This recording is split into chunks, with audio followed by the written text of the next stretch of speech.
SM news देखने वाले सभी दर्शकों का मैं आभार व्यक्त करता हूं। सभी को मेरा जय भीम, नमो बुद्धाय, नमस्कार, आदाब, सत श्री अकाल। साथियों, इस देश में इस समय बड़ा असमंजस की स्थिति है।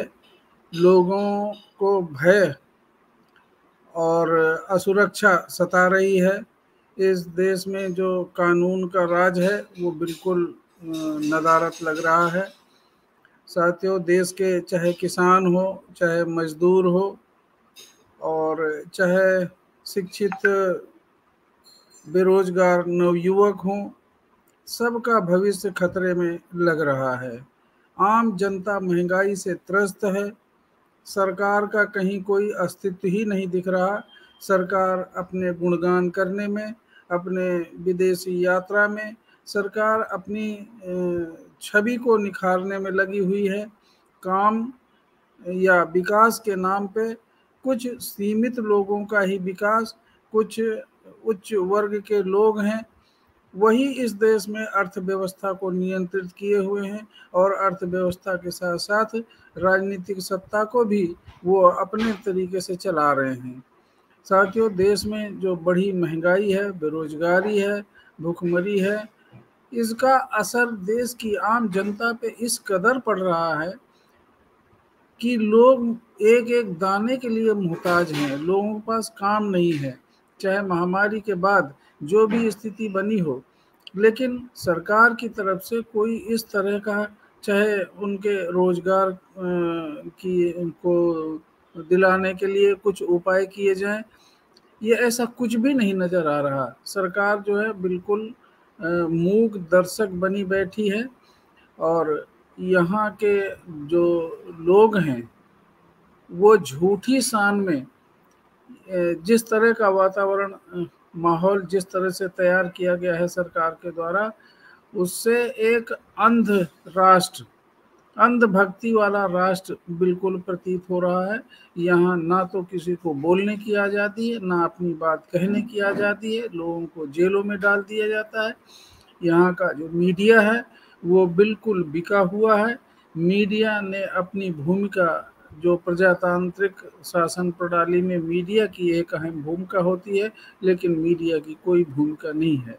साथियों, देश के तमाम राज्यों में इस तरह की घटनाएं, चाहे आपराधिक घटनाएं हों और चाहे पुलिस के द्वारा अन्याय अत्याचार हो, इतने आज़ादी के बाद इतने सालों में भी देश में सरकारी जो क्रूरता है, जो सरकारी दमनकारी नीति है, ऐसा कभी नहीं रही है। ये सरकार एग्रेसिव अपने रवैये के कारण इतना कुख्यात हो गई है। किसान इतना परेशान है इस देश का, उसकी जो कृषि की उपज है वो कम हो गई है, उसकी आय बहुत ज़्यादा नीचे चली गई है। उपलब्ध आंकड़ों के आधार पर वो तमाम किसान गरीबी की रेखा में जीने के लिए मजबूर हैं। तो उत्तर प्रदेश जैसे राज्य में तो सरकार और कानून का कोई डर ही नहीं रहा है। इतनी घटनाएं कल यानी कि अक्टूबर को पीलीभीत में जो घटना घटी है, लोग पूरे प्रदेश के सहम गए हैं। एक मंत्री द्वारा, उसके पुत्र द्वारा एक किसानों के ऊपर गाड़ी चढ़ा देना, रौंद देना, और जो बर्बरता है, जो क्रूरता है, ये ना तो वहाँ पुलिस प्रशासन और इस तरह का कुछ भी वहाँ इंतजाम, तमाम गुप्त सूत्रों के द्वारा चेतावनी देने के बाद भी वहाँ का प्रशासन, वहाँ के पुलिस मंत्रियों के चमचागिरी में लगे रहे दिन भर। वहाँ किसानों की तरफ किसी का ध्यान नहीं गया और वो भीड़ बढ़ती गई। यही नहीं, चाहे वो सरकार की सह पे, चाहे मंत्रियों के सह पे, यहाँ तक कि जिन मंत्री जी का प्रोग्राम था वहाँ पे, उनके द्वारा ये उत्तेजनापूर्ण बात कही जानी कि सुधर जाओ, नहीं तो हम सुधारेंगे तुम्हें। तो ये एक सरकार के प्रतिनिधि द्वारा इस तरह का वक्तव्य बहुत दुर्भाग्यपूर्ण है और ये आक्रोश जन आक्रोश जनता में होने के कारण वहाँ उग्र भीड़ बढ़ती गई, लेकिन वो उग्र नहीं थी। उग्र हुई उनके दो आदमियों की मौत के बाद। दो दो लोगों की मौत ही नहीं, वहाँ तमाम लोग बुरी तरह से घायल हुए। वो इस कारण से वहाँ की जनता उग्र हुई और वहाँ के सुरक्षा कर्मियों को, यहाँ और कर्मियों को, ड्राइवर, इस तरह के लोगों को पकड़ के उनको क्रोधवश मारना और गाड़ियों को आग लगा देना। यद्यपि यह उचित नहीं है। ये भी चाहे किसी की हत्या हुई हो, चाहे कोई मरा हो, ये दुखद सब व्यक्ति के लिए है। लेकिन इस घटना का कारण जो बना वो एक महत्वपूर्ण विषय है। सरकार इस घटना को यही इस घटना ही नहीं, इस तरह की जाने कितनी घटनाएं हुई, उनको छिपाने के लिए, अपने कृत्यों को छिपाने के लिए, अपने आपराधिक मनोदशा को छिपाने के लिए साक्ष्य मिटाकर दुनिया भर के अपने तोड़ मड़ोड़ कर वो प्रस्तुत किया गया। वहाँ जो विरोधी दलों के नेता जाने की कोशिश कर रहे हैं सच्चाई जानने के लिए, उनके दुख दर्द में शरीक होने के लिए, उन्हें भी नज़रबंद करके, उन्हें की तरह तरह के यातनाएं देकर, तरह तरह के उन्हें घेराबंदी करके वहाँ जाने से भी रोका गया और जाने ही नहीं दिया जा रहा। ये भी अत्यंत निंदनीय है। लोकतंत्र में इस तरह की परंपरा एक जो जो तानाशाही रवैया का परिचायक है सरकार के लिए।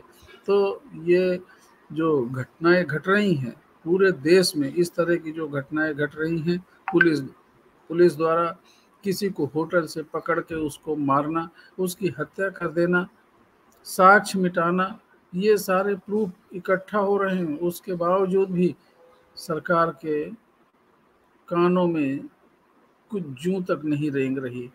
ये बहुत निंदनीय है। ये इन सब वातावरण से, कार्रवाई ना होने से आपराधिक लोगों के हौसले बढ़े हैं, पुलिस के हौसले बढ़े हैं। जो रक्षक है वही भक्षक बनी हुई है।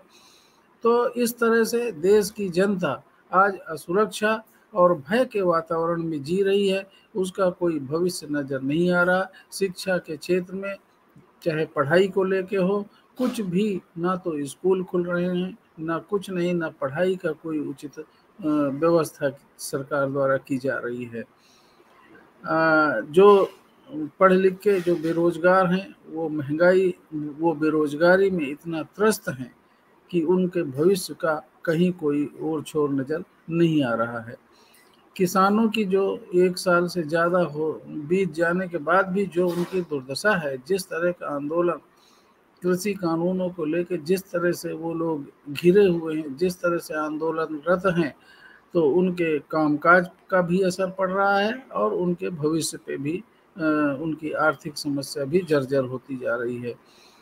तो साथियों, देश इस तरह से नहीं चलता। देश की सरकार को संवेदनशील होना चाहिए।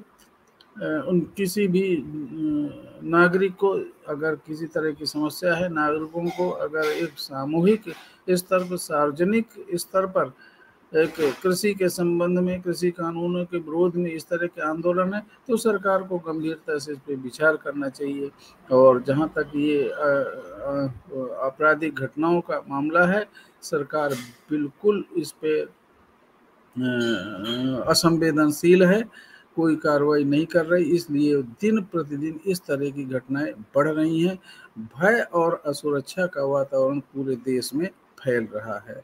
साथियों, इन सब का निराकरण सब यहाँ की जनता पे ही है। जनता इस तरह की सरकार को उखाड़ फेंके और बिल्कुल बर्दाश्त नहीं करना चाहिए। किसी तरह के बहकावे में, किसी तरह के प्रलोभन में नहीं आना चाहिए। अगले आने वाले चुनाव में जनता को इसका बदला जरूर लेना चाहिए। सबको मेरा नमस्कार। जय भीम, नमो बुद्धाय।